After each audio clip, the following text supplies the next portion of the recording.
The summer of 1929 arrived in America like a golden promise that would never fade. On the streets of New York, taxi drivers discussed their stock portfolios. Shoeshine boys offered tips on which shares to buy. Housewives pooled their savings to purchase pieces of companies they'd never heard of, certain that prosperity was now a permanent feature of American life. Wall Street had become the engine of a new religion, and its gospel was simple. Prices only go up. But underneath the ticker tape and champagne, something ancient was stirring.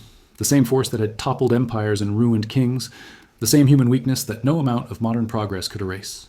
By October, it would consume fortunes, destroy lives, and reshape the world economy for generations. This is the story of how trading, an act as old as civilization itself, became a weapon of mass financial destruction. To understand what happened, you must first understand what Wall Street had become. The New York Stock Exchange wasn't just a marketplace. It was a theater of American ambition, housed in a neoclassical temple at the corner of Wall and Broad Streets.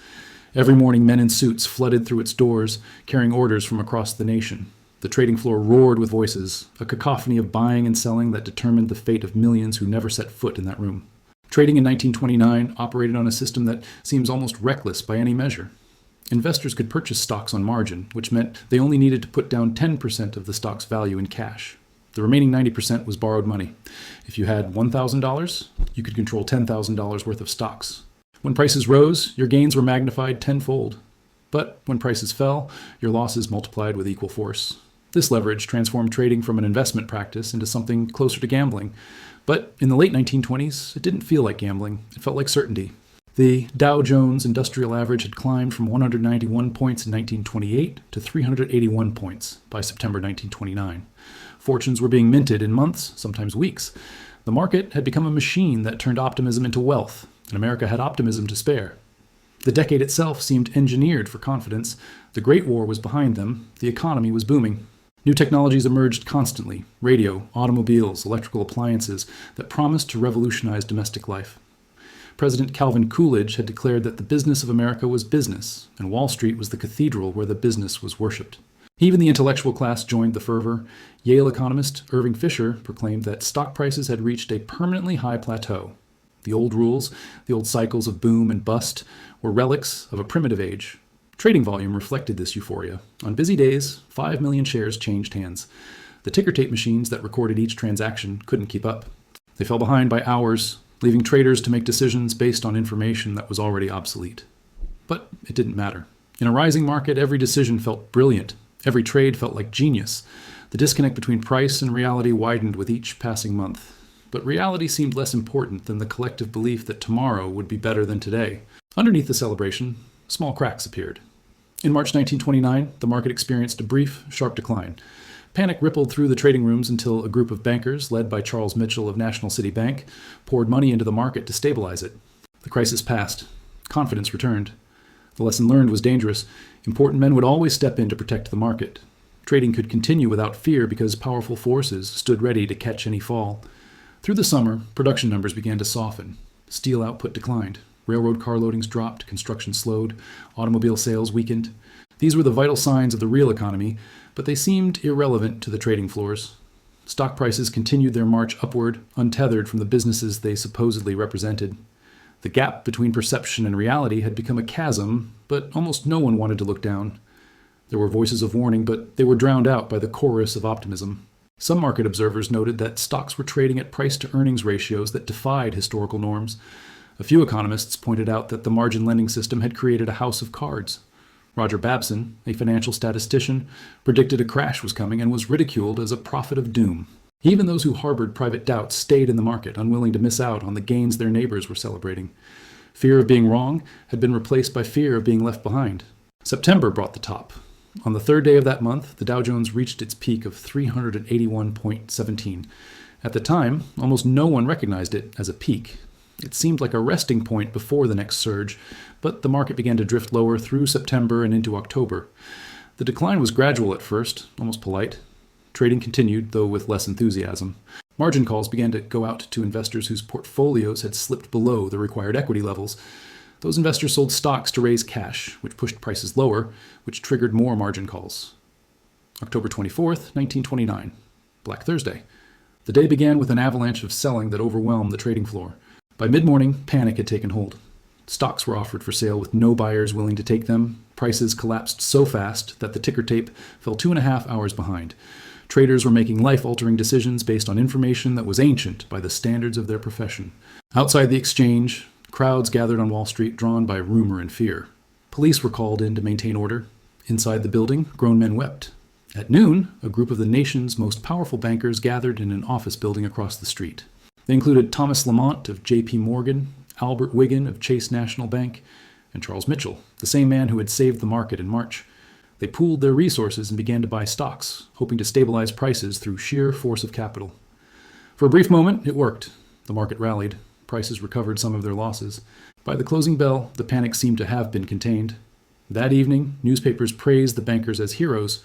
President Herbert Hoover issued a statement declaring that the fundamental business of the country was sound, but the illusion of control lasted only through the weekend. Monday arrived like a second wave, breaking over a drowning man. October 28th became Black Monday. The market opened with massive selling pressure. This time, there was no group of bankers riding to the rescue. They had spent their ammunition. They were now focused on protecting their own institutions. The Dow fell 13% in a single session. Millions of dollars in paper wealth evaporated. Margin calls flooded out like telegrams of doom, each one demanding immediate cash that no longer existed. Tuesday was worse. October 29th, 1929, Black Tuesday. The day Wall Street discovered that there is no floor beneath a falling market when everyone wants out at once. 16 million shares traded hands, a record that would stand for decades. The trading floor became a scene of controlled chaos. Orders to sell at any price poured in from across the country. Stocks that had been symbols of American prosperity were offered for pennies and found no takers. The ticker tape didn't stop running until 7 hours after the market closed, finally revealing the full extent of the catastrophe to those who had waited in agony. The human cost was immediate and devastating. Fortunes that had taken generations to build were destroyed in hours. Investors who had borrowed to buy stocks now owed more money than they would earn in a lifetime. Suicides followed, though perhaps fewer than legend suggests. The real tragedy was quieter and more widespread. Families ruined, savings destroyed, dreams deferred or abandoned entirely. The crash didn't discriminate. It consumed the experienced and the naive, the wealthy and the working class, anyone who had believed the promise that trading was a path to easy riches. The banking system, deeply entangled with the stock market, began to crack. Banks had lent money for margin trading, and now those loans would never be repaid. Banks had invested their own capital in stocks, and that capital was gone. Depositors, sensing danger, began to withdraw their money. Bank runs started in small towns and spread to cities. Banks failed by the hundreds, then by the thousands. Each failure destroyed more savings, created more panic, and fed the downward spiral. The system that had been built on confidence now consumed itself in terror. The crash marked the beginning, not the end. What followed was a decade of economic darkness that historians would call the Great Depression. Unemployment reached 25%. Industrial production fell by half. International trade collapsed. The American economy, which had seemed invincible in 1929, contracted by a third.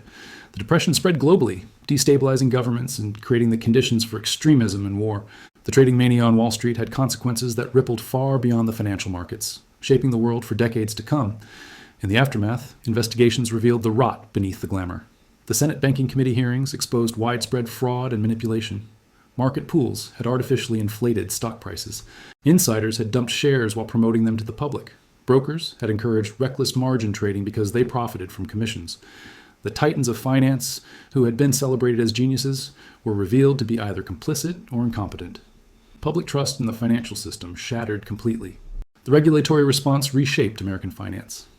Congress passed the Securities Act of 1933 and the Securities Exchange Act of 1934, creating the Securities and Exchange Commission. Margin requirements were tightened. Disclosure rules were established. The glass barrier between commercial banking and investment banking was erected. These reforms were born from the recognition that unregulated trading, fueled by leverage and greed, could threaten the entire economic order. The market would never again be allowed to operate with the same freedom it had enjoyed in the 1920s. But the deeper lessons were about human nature, and those lessons are harder to regulate away. The 1929 crash demonstrated how powerfully psychology drives trading behavior.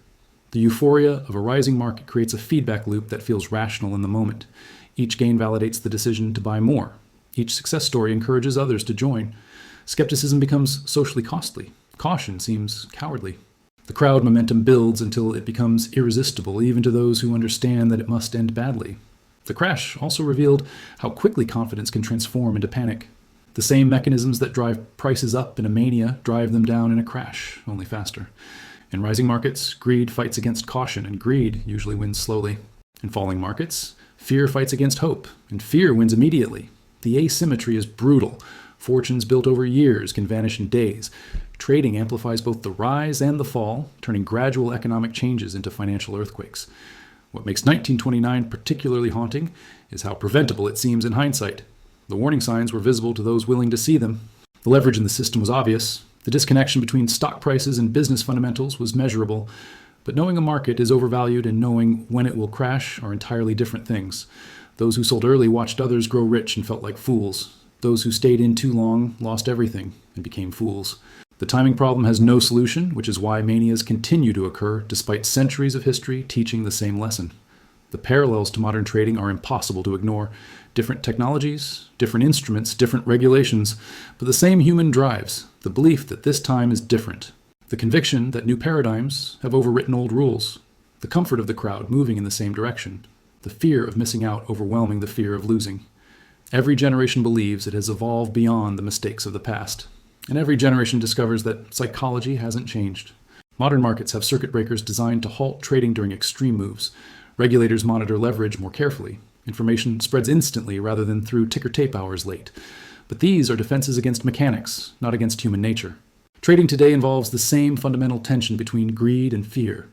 The same temptation to mistake a rising market for permanent wisdom. The same difficulty of admitting you might be wrong when everyone around you is counting their gains. The 1929 crash destroyed more than wealth. It shattered faith in the idea that markets naturally tend towards stability and fairness. It proved that collective delusion could overwhelm individual rationality. It demonstrated that the tools of trading, when applied without restraint in pursuit of quick profits, could damage not just investors, but entire societies. The crash was a market event, but its consequences were political, social, and global. It remains the definitive example of how trading, at sufficient scale and leverage, becomes inseparable from history itself. In the end, the story of 1929 is a story about believing too much in tomorrow. The investors who lost everything weren't stupid or evil. They were human beings responding to incentives and social pressures in predictable ways. They saw their neighbors getting rich. They heard authorities proclaim that the boom would continue. They felt the intoxicating thrill of watching their wealth multiply. They made the same choice most people would make in their position. And they paid the price that markets eventually demand when price and reality drift too far apart. The trading floors of 1929 are gone now. The ticker tape machines are museum pieces. The men who stood on Wall Street that October are long dead. But the forces that drove them, ambition, fear, greed, hope, remain unchanged. Markets still rise on optimism and fall on panic. Leverage still magnifies both gains and losses. Crowds still rush in the same direction. Certain this time the old rules don't apply. The details change, but the pattern repeats, because markets are made of people, and people haven't evolved as quickly as the systems they've created. On quiet mornings, if you stand at the corner of Wall and Broad Streets, you can almost hear the echoes. The roar of the trading floor, the clatter of the ticker, the desperate voices calling out orders that would destroy lives. The past isn't gone. It's waiting patiently beneath the surface, ready to teach the same lesson to anyone arrogant enough to believe they've moved beyond it. The crash of 1929 isn't just history. It's prophecy, written in ink that never dries, warning each generation that the price of forgetting is always higher than the cost of remembering.